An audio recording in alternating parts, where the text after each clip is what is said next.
All right. Russ Linderman, my question at Russ Linderman. Congrats on 300 episodes. Well, 301 now. So besides yourselves, who do you think are the three most influential wrestlers to what social media has become an importance for the business? So influential social media people. Matt he's not a Hardy. wrestler. Matt Hardy on social media. Oh, his posts are great. Well, like just in the history of the business, I feel like he's always like a broski style, like forward thinker. Yeah, I mean, In the space. 100%. You know, Yeah. Hurricane Helms was like always was like the first person on Twitter. He's always really funny. He posts good stuff. Hurricane He knows what Helms he's doing. and like Lance Storm used to have like Q&As, and I would there would just be written Q&As, and I was so excited to read, that they were answering fan questions. Right. 100%. How do you not like Colt Cabana? Are we counting like podcasting as social media? I feel like you gotta have kind to. of count it, like just the forward thinking of what Colt's podcast became, right? For sure. He's good on social media, and he does like Twitch and stuff. Like Yeah, he's always up he's on still the. always got his head in that game for sure. I mean, it's such an important, aspect of, not just wrestling but life, especially if you're a wrestler and you're not. I tell people all the time, if you're not in WWE or AEW, in my opinion, you can't like just take off. Oh, I'm not going to post something this week or Just today yeah. because, like, if Drew McIntyre doesn't want to post, well, WWE's going to post for him, so people are going to see it. No one's going to post for me. content that he's in. Right, right. If I'm so not he's posting, always top of mind. right. If I'm not posting, no one's going to see it. Right. Maybe some fans are posting about me, but not to the masses. Yeah, not a big account or whatever. I mean, some promotion might post something, but Right. I mean, everything that the Young Bucks did with being the Elite on their YouTube show, I mean, that basically led to the formation of AEW, right? Totally. they also reinvent themselves on social media all the time. There was Right. the period where they were just changing their bios, which I actually did enjoy some of those. Yeah, those were really funny stuff, but also just like So wildly simple. different. yeah. So such a Right. simple concept. Yeah. Then, there's guys like Danhausen. Like, I to this day, the only Danhausen match I've seen is the match that I wrestled him in. You know what I'm saying? And even that I didn't watch back. Yeah. Yeah. But he got himself so over just using the internet Yeah. and social Just media. making content. Yeah.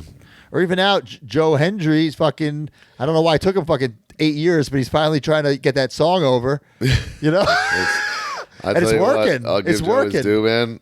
He gets like a superstar reaction on TNA shows lately. Like his music hits and people go nuts. Well, because he's used social media to get it over. So you can't just rely on the TV time you get or don't get. You have to use the social media to continue, promoting yourself. Yeah. I talk to people too, like, students or whatever. It's almost like important when you're picking your character, especially early on, like, okay, this is my character's a fighter or a badass. I'm just like, and in my mind, I'm like, okay, but like, what kind of content are you creating with that?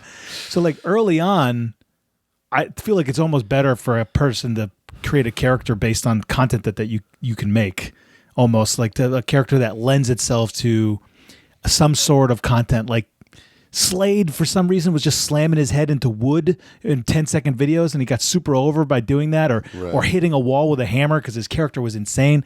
But you have to think of what content you're making with your character that people would actually want to watch. Because the interesting thing about wrestling is like, okay, let's pretend Ghostbusters came out this year, and I mean the original Ghostbusters, right? Like Peter Venkman, the character, is not like tweeting as Peter Venkman. He's Bill Murray, but the wrestlers That's were the weird tweeting thing as about the wrestling, wrestler, yeah. right? Like, I always say Tom Cruise makes a movie, he's this guy, and then he makes another one, he's that guy. Like we really don't do that. We're kind Right, of the so same you guy gotta, in like- all the movies. Right, so you got to find that balance, and there's some guys who've done a great job doing it, some guys who haven't picked up on it. And listen, there are certain guys, there are certain exceptions who don't need to use social media. Yeah, exactly. Like John Moxley doesn't need to fucking use social media. He's fucking John Moxley. He's over. I He's always fucking I think his first tweet ever was, "They made me get a Twitter." right. So like, He's probably there's at certain 12 guys. cents. Yeah, something But- like that, and like FCW, I think. They made Social me get a media Twitter. has been, the backbone of my whole career, both in WWE and now. If I didn't have social media in WWE, I never would even be in the position I am now. But also, if I didn't have social media on the indies, I wouldn't be where I am now. Like, I have to use it. You know, like the internet champion thing. Yeah, it's a gimmick and that. But if I'm not on my phone constantly pushing myself, promoting myself, doing whatever, that's why I'm always this is pulling back the curve. But I'm always sending these guys fucking like links of shit that. Oh, what about this strategy? I just read this, and I don't fucking know. Yeah, But I always think about it like you know, everyone has a chance to win, right? It's like a lottery, right?